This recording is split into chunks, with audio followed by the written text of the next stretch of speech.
एक बड़े जंगल में एक आदमी अकेला चल रहा था। रात के आसमान में चांदनी की किरणें उसकी राह रोशन कर रही थीं। अचानक वह एक पुरानी हवेली के सामने पहुंच गया। हवेली का दरवाजा खुला हुआ था। उसने अंदर देखा, वहां खालीपन और सन्नाटा था। वह उस हवेली में घुस गया और एक विचित्र महसूस किया। उसने अंदर एक आवाज सुनी। कौन है? उसने कहा, मैं एक यात्री हूं। क्या मैं यहाँ ठहर सकता हूँ? उसके बाद सन्नाटा का बदलाव हुआ। एक डरावनी आवाज बोली, तुम इसे कभी नहीं छोड़ सकोगे। आदमी डर कर पीछे हटने लगा, लेकिन दरवाजा बंद हो गया। वह पलट कर देखा तो उसने एक रोने वाली औरत देखी, जो खून से लाल थी। वह आदमी की तरफ बढ़ी। वह दर्दनाक शोर के साथ भागने लगा, लेकिन जंगल में वह खो गया। कभी उसने खून से लाल औरत को देखा, कभी वह उस घर के आवाज को सुनता था। उसे लगता था कि उसका दिल धड़कने बंद हो गया। कुछ देर बाद उस आदमी को होश हुआ।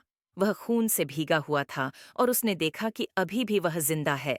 वह जंगल में चीखता हुआ भागा जा रहा, पर उसके पीछे वह आत्मा आती ही जा रही थी। आदमी काफी घबरा गया और उसने अपने मन और दिमाग को शांत किया और सोचने लगा कि इस आत्मा से छुटकारा कैसे पाया जा सकता है। फिर उसे याद आता है, ऐसी कोई समस्या हो तो आग जला लेनी चाहिए, पर उसे ऐसा कुछ दिखा नहीं। फिर उसे एक तरीका याद आया। उसने एक लकड़ी उठाई और अपनी टी शर्ट निकालकर उस पर लपेट दी। अब उसे आग भी जलानी थी। तब उसे दो पत्थर दिखे। उन पत्थरों की रगड़ से उसने आग जला ली।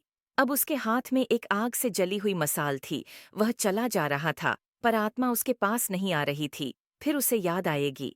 गुरुजी ने एक चीज और बताई थी कि ऐसी कोई घटना हो तो हमें हनुमान चालीसा का उच्चारण करना चाहिए। और वह हनुमान चालीसा का उच्चारण करने लगा और जंगल से निकल गया। वह आत्मा जंगल तक ही सीमित रह गई और वह आदमी अपने घर पहुंच गया। दोस्तों, हमें इस कहानी से यह सीखना चाहिए कि हमारा ज्ञान व्यर्थ नहीं जाता। कहीं न कहीं हमें उसकी जरूरत होती है। कहानी अच्छी लगी हो तो लाइक करें, चैनल को सब्सक्राइब करें।